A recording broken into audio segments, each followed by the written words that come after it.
अस्सलाम वालेकुम my YouTube family, कैसे हैं आप सब। आई होप कि आप सब बिल्कुल ठीक होंगे और मेरी दुआ है कि अल्लाह ताला आप सबको मुसीबतों और परेशानियों से महफूज रखे। और साथ ही मेरी अल्लाह से दुआ है कि अल्लाह ताला फ़लस्तीन की भी मदद फरमाए, आमीन सुम्मा आमीन। और ये प्यारा सा माल जो आप इस वक्त देख रहे हैं, ये रियाद का बहुत ही फेमस माल है, नखील माल।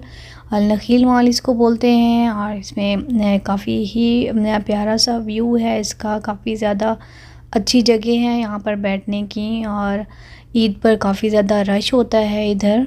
मेरा व्लॉग जो है ये ईद के सेकंड डे का है और यहाँ पर जी हम लोग किड्स एरिया में आ गए थे। किड्स एरिया में बच्चों ने खूब फन किया और अपनी जो भी उनकी एक्टिविटीज़ थी, फन एक्टिविटीज़, उसमें उन्होंने अपनी ईदी खर्च की। और ईदी मिलती है तो बस बच्चों का यही होता है कि हम लोगों ने बस मॉल में जाना है और आइसक्रीम खाने हैं और साथ में राइड्स वगैरह लेने हैं। और राइड्स वगैरह पे इतना ज़्यादा रश होता है उस दिन, और बिल्कुल भी मेरा तो दिल भी नहीं करता कि ईद वाले दिन बच्चों को राइड्स में दिलवाऊँ, क्योंकि वहाँ पर लाइन्स लगी होती हैं, लाइन्स, और काफ़ी देर वेट करने के बाद फिर नंबर आता है तो फिर बच्चे अपनी राइड्स लेते हैं। उसके बाद जी थोड़ा सा मैंने बच्चों का भी पोज़ और स्टाइल्स वगैरह मैं वीडियो बनाई क्योंकि मैंने कभी आप लोगों को दिखाए नहीं अपने बच्चों के पोज़। तो खैर ये पोज़ मारे थे मेरे बच्चे आप लोगों को भी अच्छा लग रहा होगा आई थिंक। तो जी यहाँ पर फिर हम आइसक्रीम के सेक्शन में आए और आइसक्रीम के सेक्शन में आप देख सकते हैं कि काफ़ी ज़्यादा एक तो रश था और इसके अलावा बहुत सी वैरायटी आइसक्रीम इसमें मौजूद थी और काफ़ी डिफरेंट कलर के साइज़, कप्स और कुछ अजीब-सी मेजरमेंट थी इन लोगों की।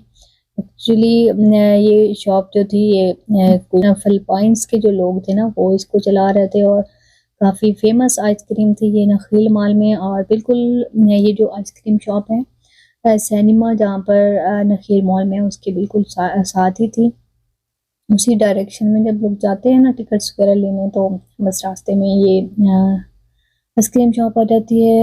एनीवेज़ हमने भी एक आइसक्रीम सेलेक्ट की थी। हम खाने तो 4-5 लोग गए थे, बट हमने जब रेट्स देखे ना वहाँ के और वहाँ पे इतना ज़्यादा रश देखा तो फिर हमने सोचा कि बस एक आइसक्रीम ले लें। और इसका बिल्कुल जो साइज़ था ना वो एक फ्लावर की तरह था, जैसे कि रोज़ पेटल्स होती है ना, तो रोज़ पेटल्स जिस तरह से बनाई जाती हैं तो ये आइसक्रीम की कुछ शेप इस तरह की बना रहा था ये जो भी देने वाला था ना फ़िलिपीन गाय, ये इस तरह की शेप्स बना रहा था कि पेटल्स लग रही थी आइसक्रीम के ऊपर, देख सकते हैं आप, ये पेटल्स की तरह इसको कोटिंग कर रहा था। जो भी आपने फ्लेवर लेना था वो इनको हमने बता दिए थे 2-3 फ्लेवर्स, तो बस ये उसी की कोटिंग करता। सेंटर में वनीला आइसक्रीम लगा दी थी और जो आउटसाइड की लेयर था वो डार्क चॉकलेट और लाइट चॉकलेट्स फ्लेवर्स के साथ की इसने। तो यहाँ पर जी मेरा बेटा अभी मुझे कुछ बता रहा है कि मम्मी मुझे कहीं जाना है और सीक्रेट जगह में जाना है। वो मैं सीक्रेट जगह जो है वो आपको भी